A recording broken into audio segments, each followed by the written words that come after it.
Shalom saudara-saudara yang dikasihi oleh Tuhan. Kita harus sangat menyadari bahwa tidak semua hal dapat kita kendalikan. Namun satu hal, kita sebagai orang percaya harus hidup dengan sungguh-sungguh, yaitu kita patut hidup bersandar, dipimpin oleh Tuhan. Sehingga meskipun kita tidak dapat di dalam segala hal mengendalikan segala sesuatu, tetapi Tuhan kita, Dialah yang berotoritas, yang menetapkan langkah-langkah hidup kita. Salam jumpa dalam program Tuhan adalah Gembalaku. Saudara, setiap kita sebagai orang percaya haruslah menjadi orang-orang yang dapat dipercaya. Hal ini terkait dengan apa yang kita janjikan atau apa yang kita rencanakan.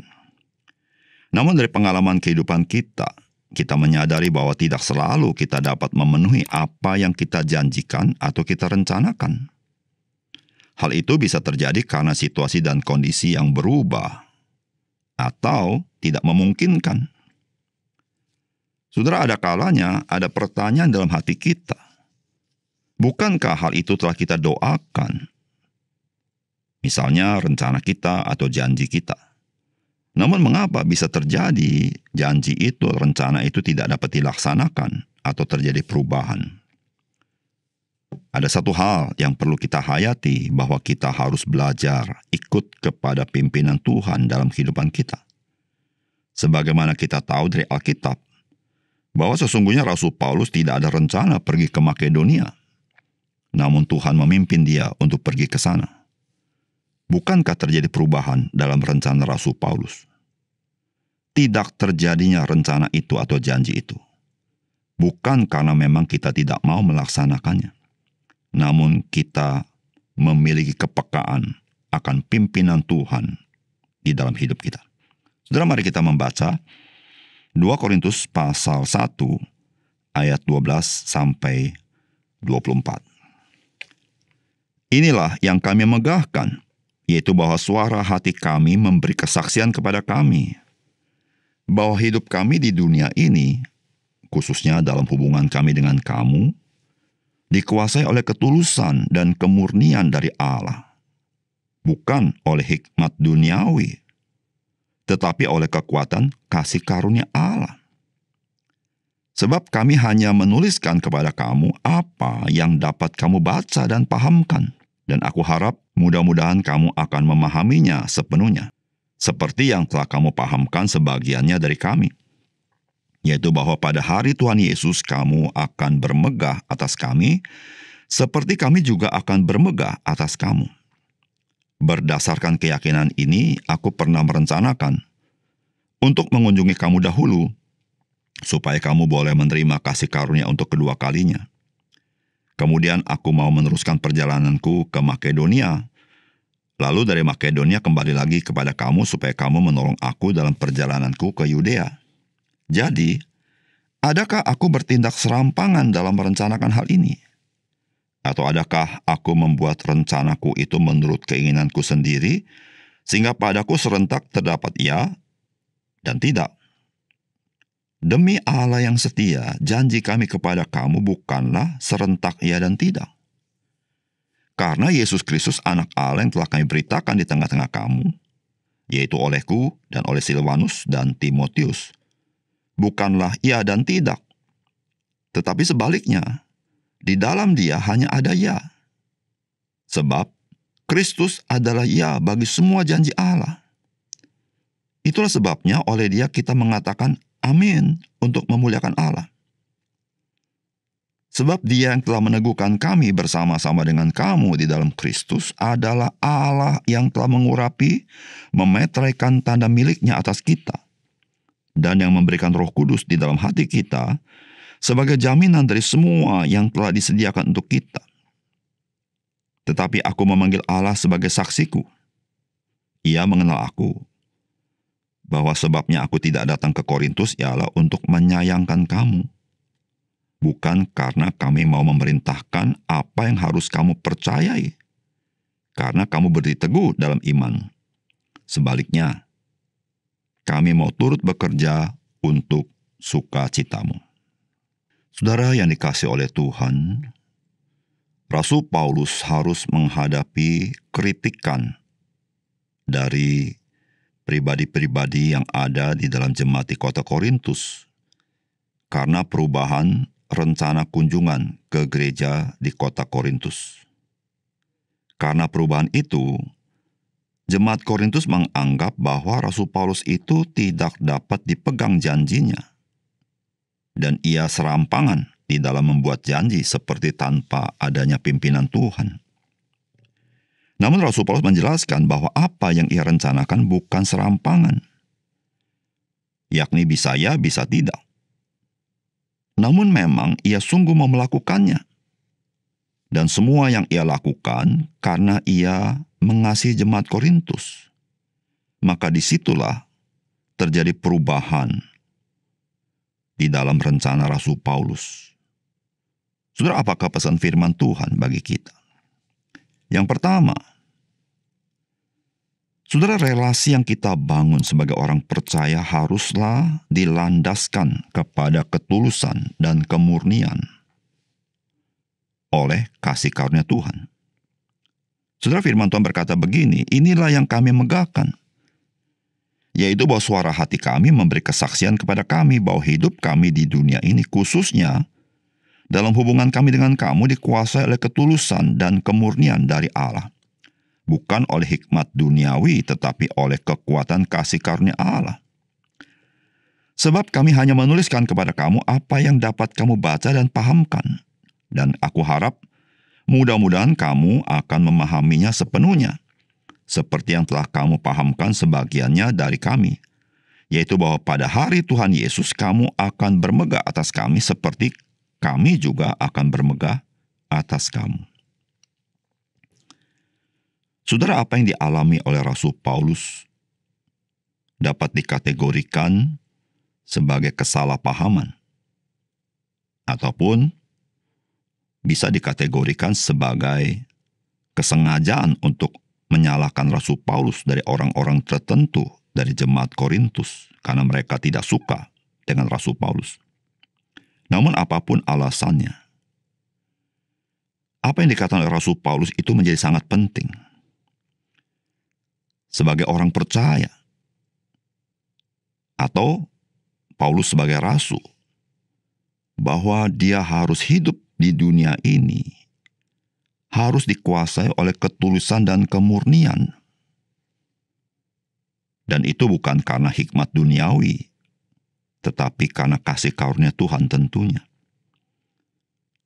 Sudah disitulah Rasul Paulus katakan kepada jemaat di Korintus, sehingga jemaat Korintus dapat bermegah atas Rasul Paulus ketika satu kali nanti berjumpa dengan Kristus atau sebaliknya. Karena di dalam terang Tuhan, maka tidak ada yang tersembunyi. Di situ Rasul Paulus mengatakan bahwa relasi Rasul Paulus dengan jemaat di Korintus khususnya itu dibangun dengan ketulusan dan kemurnian.